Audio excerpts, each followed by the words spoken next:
welcome back to Gulfstream Park, and welcome back to Gulfstream Today. I'm Gabby Gaudette, joined by Andy Serling, and Happy New Year's Eve. Yeah, Happy New Year's Eve to you and everybody out there. Everybody out there joining us here this afternoon for this 10-race program. And as we get into the weekend, do want to take a quick moment to remind you that we do have a change of post times going into this weekend. 12:05 post time for Friday, Saturday, and Sunday, of course.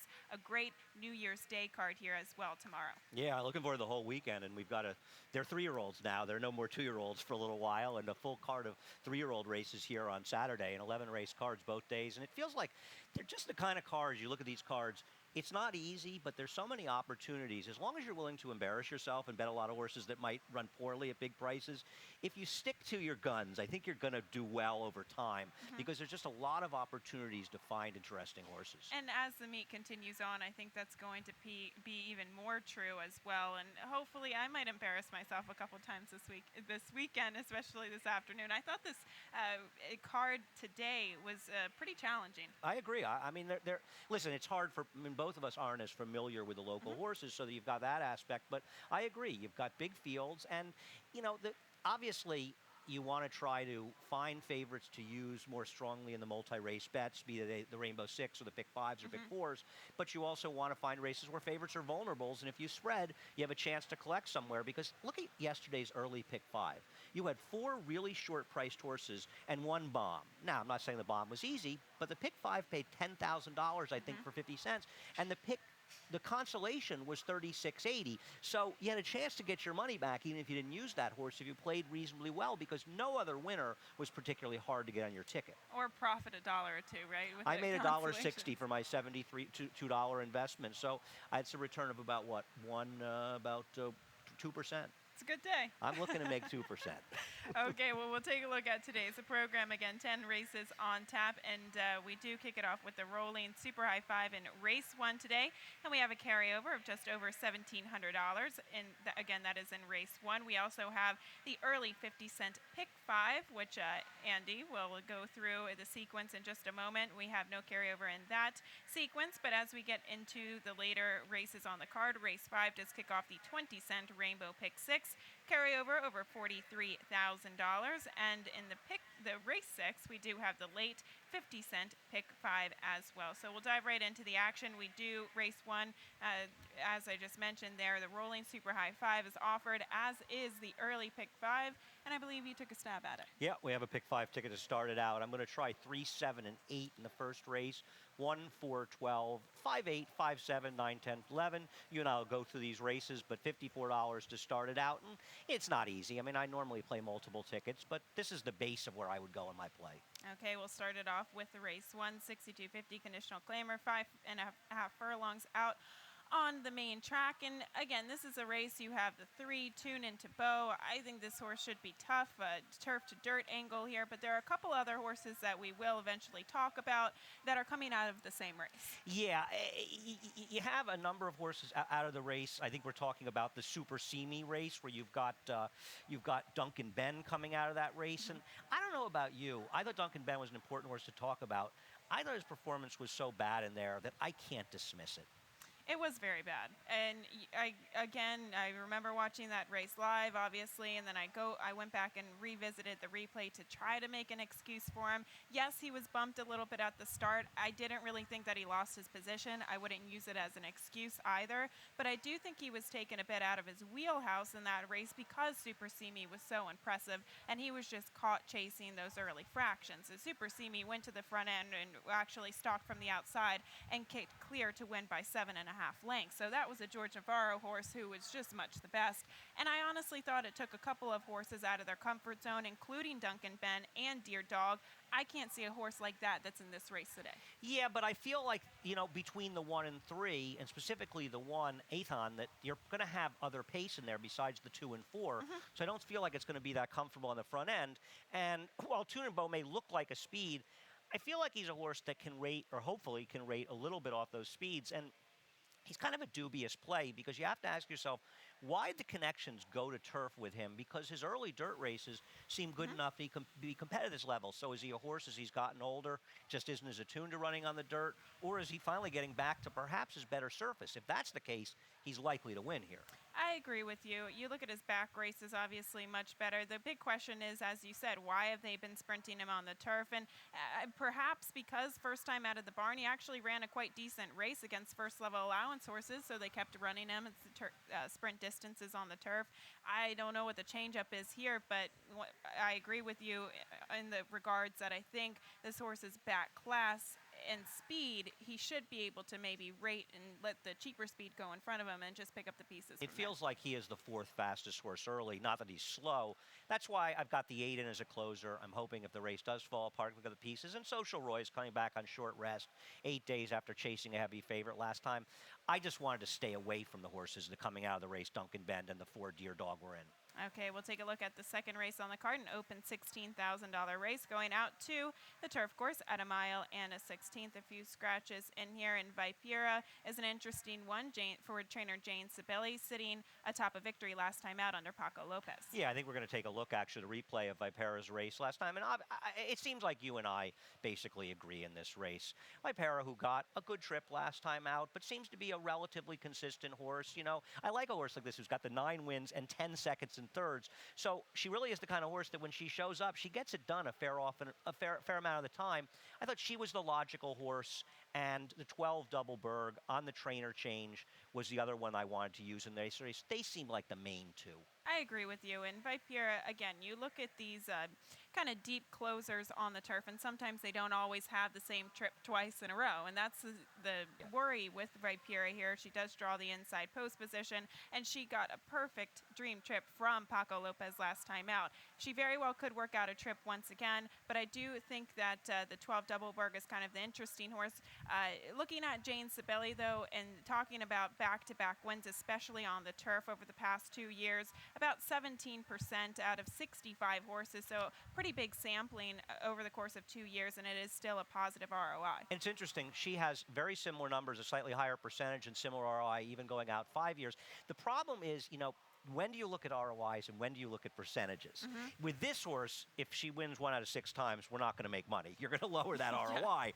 But it's more of an ROI question. It's more the price, but I still think it's a horse impossible to leave out of any multi-race plays. We'll take a look at the 12 Double Berg here for Ramon Preciado is getting this horse for the first time. And again, trainer switch, high statistics, especially on the turf, finishes in the money about 60% of the time. And you look at the last race when she did face open $15,000 claimers, it was a very subpar performance, but they've obviously retooled her since then. Not to mention, that race was very tough. The top couple of finishers in there, Miss Homecoming Queen, Debbie's Tude, they were coming out of allowance races, stakes races, and the like. Yeah, but she was a complete no-show in that race. So you have to show hope, and I'm hoping that the switch to Ramon Preciado, who obviously has a higher number of starters on trainer changes on the dirt because he just doesn't run that many turf horses. I've only got him running 8 horses off a trainer switch over the last 5 years, but overall, you're talking about a guy who's 22 for 69 off of trainer changes over the last 5 years, and he's 6 for 25 doing it at Gulfstream, so it's not like he just wins at Parks doing it. No, not at all. The 4 Rejoiceful, I believe you have a little statistic on this 5-year-old mare, and she's one that figures in here as well. I just feel like you have to use her protectively. I found this stat on trainer Danny Vella for 50% drops, and I believe this is on the turf. Or no, this is actually not on the turf. This is overall. I actually find these to be a compliment to the trainer because it shows he's dropping down horses that he knows he should be dropping down, and people tend to gravitate towards drop downs, but this is a guy who's dropping down horses that often aren't in the best of form. And that's, I know, sometimes I say that and I talk about it, and it almost sounds like an oxymoronic statement, but a lot of class droppers, there are certain trainers who do a very good job with those class droppers, and others, they just kind of are tailing off at a really bad time. Right, I agree. I think you want to find the trainers who have the droppers that don't have a good percentage because those horses are naturally going to take money, and what the trainer's really saying is buyer beware. We'll go on to the third race on the card, a $16,000 non-winners, a 2 lifetime claiming event mile on the turf course here. And we have the 1 Arch in the Park, who's taken a big drop in class there at 4-1 on the morning line, and the 4 Galfenstein 7-2. I kind of went in a different direction as a whole, shopping for a little bit of value. You land on the 5 Hoon. Yeah, I'm really interested to see how the 5 Hoon runs, because Bobby Robato, who is a terrific guy, his numbers are not strong. And in my opinion, and maybe this is a case of you liking a horse from Laurel a little too much and me liking a horse from New York a little too much, because Hopefully it pans we out. get married to these horses sometimes because we've seen them a lot. But Hoon was a horse, if you look at the 3 races this year, coming off the layoff from February. Because Hoon has back form that's better than these. If you look at the before the layoff races, this is a horse that's expected to beat this field. The first time out in the Chunnel race, it really felt like this horse needed a race. So the next time out, Jose Ortiz is a terrific rider, gave us a lousy ride. He was 3 wide the whole way around the track, and it was a race where the 1, 2, 3 finishers all spent the majority of the race on the rail, which is often the case on that Aqueduct turf course. And Source had no chance chasing outside in what I believe was a better field with a slow pace. And then last time out, you're expecting the horse to cut back to 5 furlongs. That's not going to happen for this horse. And now you've got a horse who, in my opinion, is better than the ones that he's running against going long. I'll be interested to see what he does. I considered singling him in the pick 5. I used others, but to me, this horse on paper is supposed to win. You should be able to get decent value on him as well. The 3 Chapnell Hall is an interesting one for trainer Marty Wolfson, and I do have a quick statistic here for the connections. And he just got this horse. Obviously, this is his second start with him, but over the course of the past 2 years, with turf runners sprinting to routing, 32% in a positive ROI of $5.19. Now, that is only a 19-horse sampling, but I thought that was very strong. Well, what's interesting about it is he was 1 for 21 the prior 3 years, so he seems to have figured out how to do it, and Marty Wilson's obviously one of the better trainers in the game, and I saw that stat. I didn't like this horse, but that stat caught my eye, and this horse has certainly run well enough going longer before that you shouldn't be that worried about. It has the look of a little bit of a prep. And yeah, exactly. That's exactly what I took from that last race. Clearly, this horse doesn't want to sprint 5 furlongs on the turf. He wants to go a route of ground, and he finally gets it. He was patient with this horse. It looked like a plan. Yeah, we'll see how it works out. This is a tricky race. I thought the Ada Breek was a bit of a live long shot, not to belabor this race too much, in that was involved in a pace that collapsed last time out. Surprised to see this horse up close in that fast a pace and drops down. Maybe if I'm wrong about Hoon, I feel like a lot of horses could win this race. Okay, race 4, an allowance optional claiming event, 3 other than on the main track at the 1-turn mile. And this, I thought, this is a very good race, obviously, and a very tough race to handicap. It is, because we'll start out by looking at General A-Rod winning the Challenger 3 races back, and I don't think he even ran that badly when he finished 5th in the Charlestown Classic behind Moreno, and then he went on the turf going long, which is not really what he wants to do. And he also had an impossible trip last time, chasing wide the whole way around 2 turns. I think you and I are on the same page. On paper, General A-Rod figures to be the better of the 2 Todd Pletcher horses. But I guess the one argument against that is General A-Rod's about to be 5 years old. So how much upside does he have? Whereas It's a Knockout is about to be 4, and arguably he has a lot more upside. I'm just not a fan of It's a Knockout. Yes, and I can take that argument as well. Now, the argument on the other side of the spectrum is that It's a Knockout has been running lights out. Working lights out off of the layoff. He obviously has kept a very good work pattern, and he has a lot of upside. He has a tremendous amount of potential to perhaps improve from earlier in his 3-year-old season. But I do think that it's a tough proposition to take when a horse has been facing 3-year-olds early in the season, is coming off a layoff, and has to face very accomplished older horses. I agree. I'm not a big fan of It's a Knockout. Now, we have a stat for both Todd Pletcher horses in this race when we're talking about him coming off of 180-day plus layoffs in dirt routes. And I thought this was an interesting stat, if we could get it up, where, once again, you've got that. Todd Pletcher is a trainer to win at a 34% clip. It's remarkable. But he's not covering the takeout, basically. So it's a losing proposition betting these horses. Yeah, he does very well. You got to use them in your multi-race bets, but don't be that afraid to take a shot against him if you have a better idea.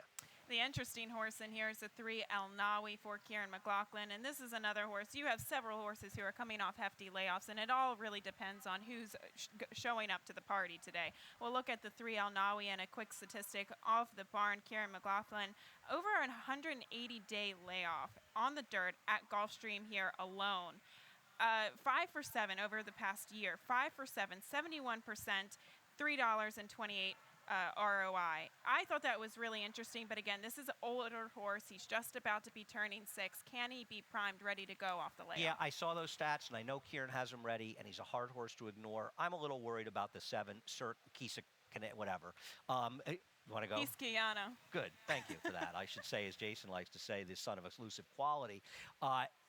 This horse could be a dangerous horse in the front end who occasionally shows up with fast races, often shows up with less than good races. Yeah, and I don't know what you make of that last race, but clearly it was going 2 turns on the dirt, and everything didn't go his way. He very well, if he runs back to his back races, he should be tough, and I'm pretty sure that Peter Walter wanted a couple of races under this horse's belt to get him back for Sunshine Millions Day, because that's ultimately the goal here. Coming off a 7-month layoff. Exactly. We'll take a quick break with all of that said. It was a very nice race indeed.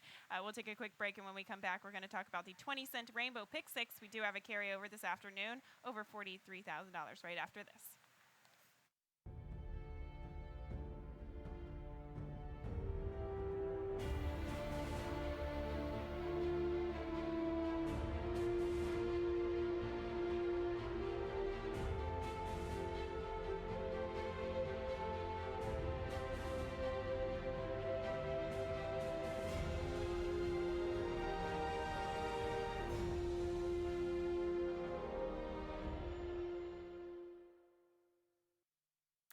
Welcome back to Gulfstream today. Gabby Gaudette alongside Andy Serling, and we're talking about the 20-cent Rainbow Pick 6. It was a very tough sequence, in my opinion, this afternoon, but I did manage to get it around $64. So we'll take a look at the sequence as a whole. And I did find a single. Honestly, it's going to be tough. It's a really tough single to take, but the races in front of it are impossible to find a single. So we'll go through the sequence using 3 horses in the first leg. We have 4 horses in the second leg in race 6, race 7, 8, and 9 using 3 horses, and singling on the number 5 in the last. It's a class dropper. Good connections. We'll get to that race in a little bit, but honestly, in the last race in Maiden Claimer, you either have an opinion and you use 1 or 2 horses, or you use 4 or 5. That's the way it goes. Mentally, it's hard to single the last race. Yes. You'd rather get your single over with early and get eliminated and move on, play pick 5s, pick 4s, etc. But we'll get to that race and talk about it. I think you and I are on the same page, whether we have the winner on top or not. The 9, 10, 11 look like the best 3 horses. I think the big question with Crowd Idol, who's going to be the favorite and is arguably the horse to beat in here, the 11, is how do you feel about that race on December 6th, the off-the-turf race 2 back, where he finished second? That race came up okay in the Buyer scale. It came up higher in the Timeform US scale. That was a horrifically bad off-the-turf race, and I can't make strong cases for anyone else, but boy, do I not trust horses coming out of that race. You can't trust this horse. He's primarily has turf form, and he's facing runners who primarily have dirt form. I couldn't use him on top, but he's one that he's sneaky. You have to use him in those multi-race gimmicks. Brothers Forever, talking about that race off the turf on the main track. Brothers Forever, this horse just kind of ran a hole through the wind. He went to the front end and he just never looked back. This horse was left running in his wake. Yeah, there were a lot of horses gasping behind them. The 9, Charlie's Wisdom, off the claim, didn't run that well. It's Javier. There's not a lot to stand on. The 10 that we have on top, I don't know if you had seen this stat as well, but we put up a stat with Josie Carroll, who's got very good numbers. Overall, the percentages aren't huge, but they're good enough. The ROI is good when she moves synthetic to dirt. The problem with this horse is it's really not particularly bred to move up on dirt, so you don't know if this is more of a turf-type horse that was running in synthetic up in Canada, but really more on the turf. Yeah, I agree, but Josie Carroll, a fantastic horsewoman as well. I think this horse, even from class purposes alone, has been running against decent horses on the turf and on the synthetic. If honestly, if he can transition his form whatsoever to the main track, he should be pretty tough, and you'll be able to get a decent price. Didn't really know what to do with some others. The 8 Tonight should get bet, but again, and should be a pace presence in there, but I had to leave him off the multi-race sequences. Yeah, I'm going to try. I would try to survive the same way.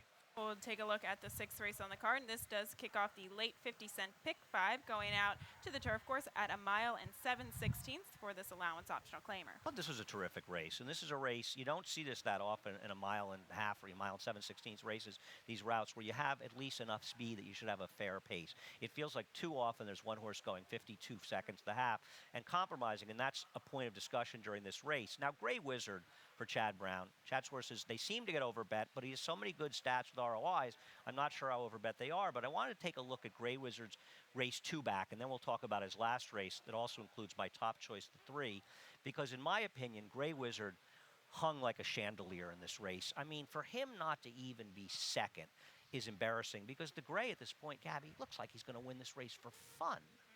Absolutely. He's full of run. He angles out at the top of the stretch, and it looks like he's full of run, and he just can't get it done. In fairness, the Shug horse that won the race came back to win. It's a promising horse. I won't be shocked if we see in stakes down here going long.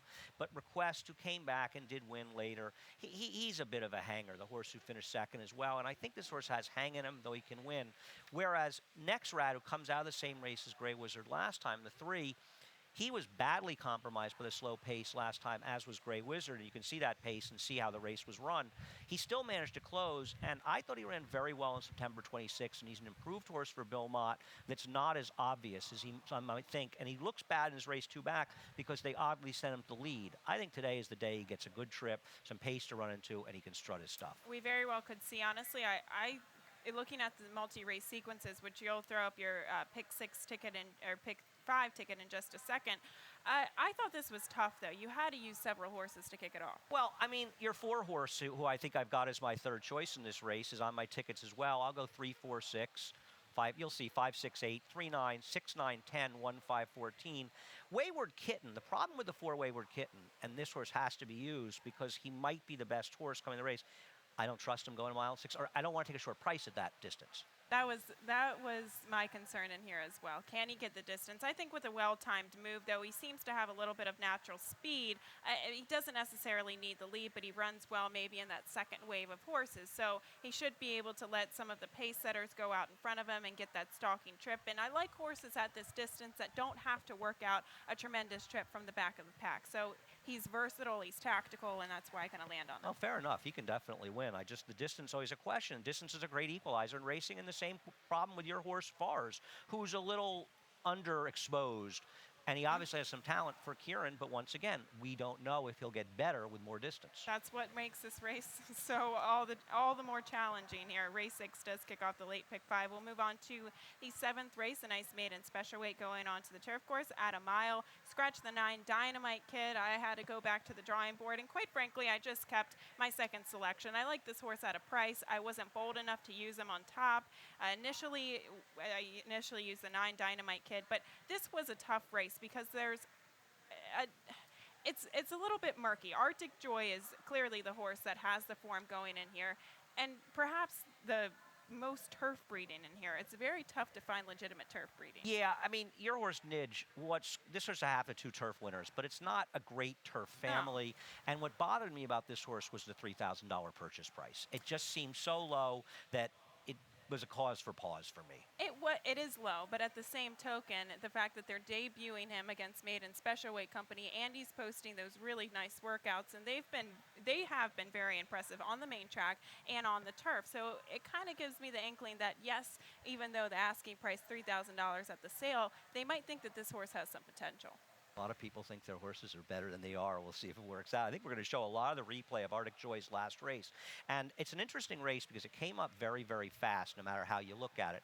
Arctic Joy got some position early and was in a reasonable spot here. And I'm not sure why the rider decided to make what I thought was an over-aggressive early move in this race. I mean, why is he sending up 4 wide in this situation and compromising his chances? And it feels like they made a rider change since that. I don't think they were happy with the ride. And the winner of the race ends up making that perfect trip up the inside. Eddie Keneally horse, who's back in on Saturday's card. And to me, Arctic Joy was badly compromised by the position and this wide middle move. A very, very wide middle move. But it almost looked as if the horse was pulling and he really had no other alternative. He has several horses towards his inside going through the turn. How do you save ground from there? In my opinion, I've seen this rider make this move a number of times. He did it with Divisadero on a couple of occasions. He did it once here, and he did it once in New York. This is a move he likes to make that I think is counterproductive. You see the winner, the 2, sitting that garden trip. And with the scratch of the 9 in here, there's nothing else to go on paper in here, Gabby. There is nothing else to go on, and I completely agree with you.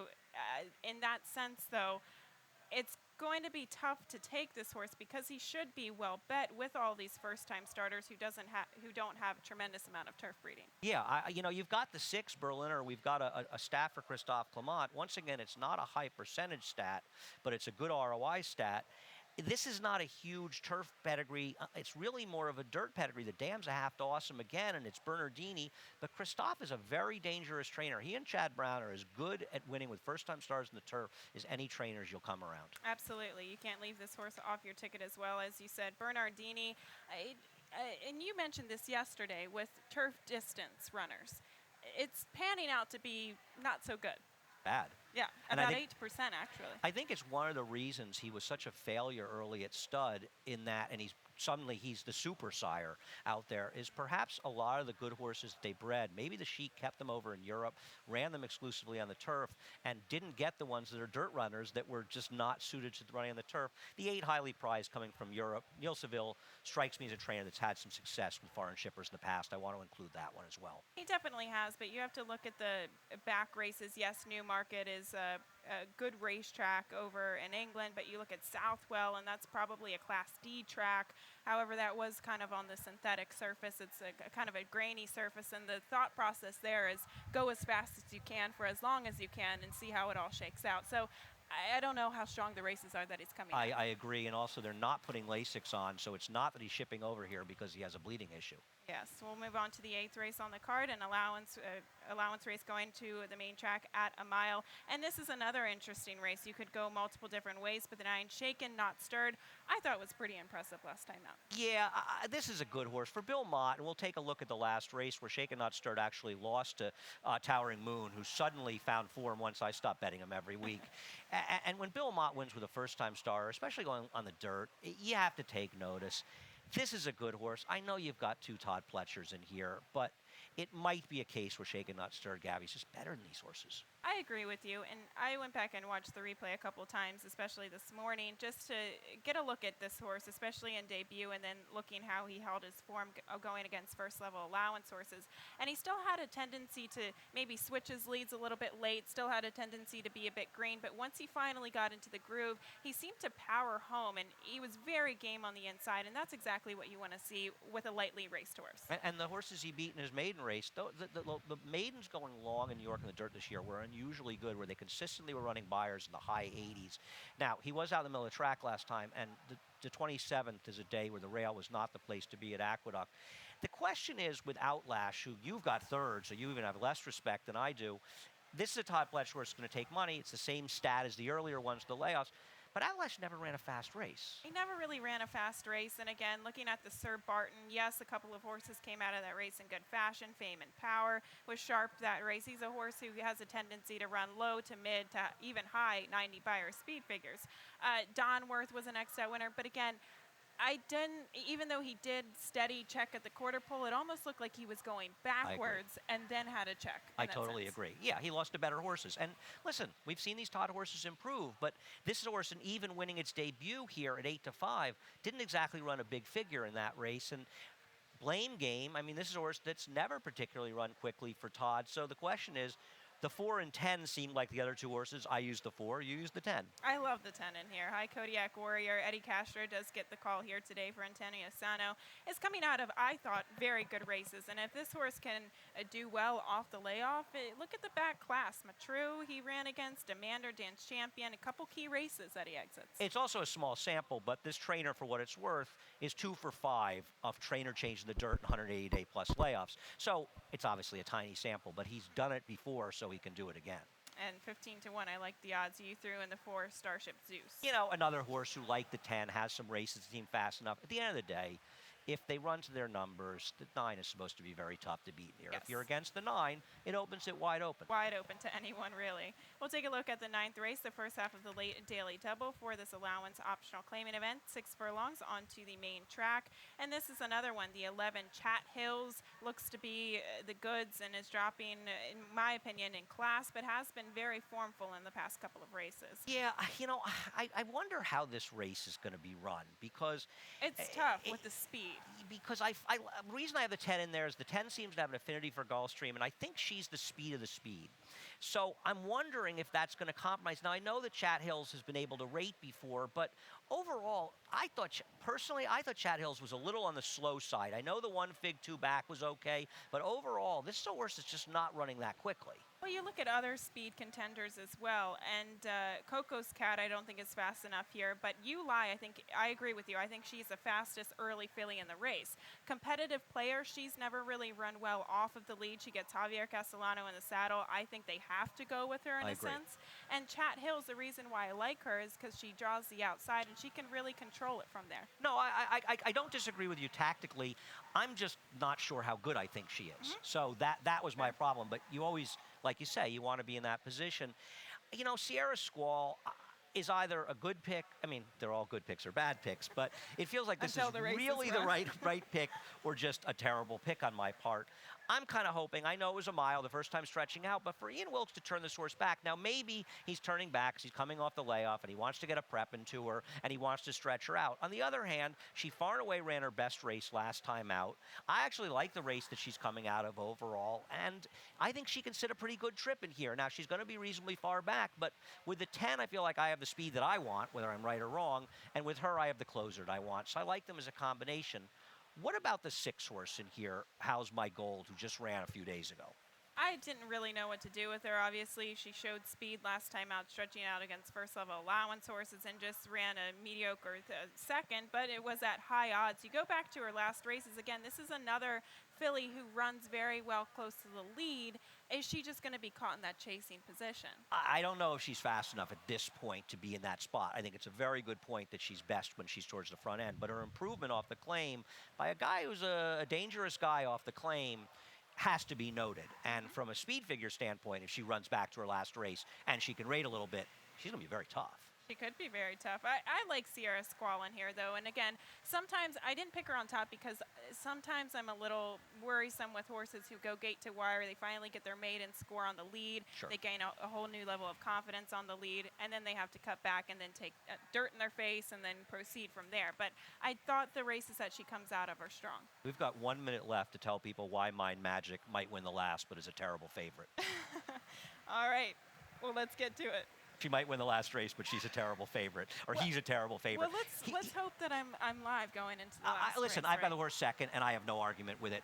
I'm hoping the 1 can refine the old form. Maybe didn't like the boggy course, the Meadowlands, not a dirt horse, etc. Has turf race to win, but this horse's career could be close to over. Mind Magic, for what it's worth, the 3rd place finisher, the rider on that horse, I think he tried to get in the way of about 7 horses in the race, and he really got after Mind Magic, and this horse is eliminated. She is a bit of a hanger. I'm going to use the 14 in the last race until I get one of these home. This one has a big pedigree, but a terrible post. You know what? I really, the more I look at this horse, I love the pedigree. Corinthian out of an El Prado mare, blinkers off, never tried the turf before, but that is an awful, awful post. And you really wonder where he's actually going to shake out in the big scheme of things. Is he going to have enough speed to get a tactical early position, or is he just going to have to be so far back and make up lost To have ground? the 2 turf winners, there's 5 turf winners the second generation, the dam.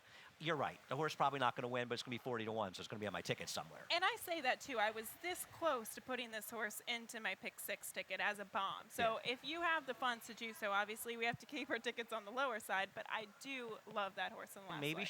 he'll get a terrible trip, be dirtied up, and get an inside post next time. We can get all the money. Just like your single yesterday, just won the head bob, right? In the first leg That of the horse pick was five. much the best. 340.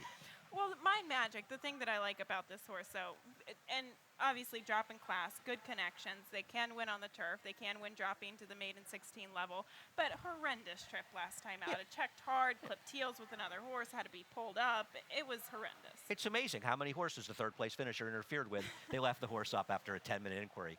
If we don't get off here soon, that guy is going to come up here with a big hook.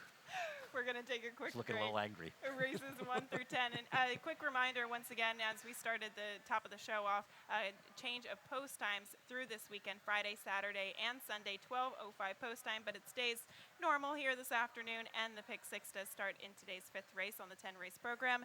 That's enough for us. We'll be back before the first race. We'll take a quick break, and Larry Colmus will be back quickly with scratches and changes. Best of luck.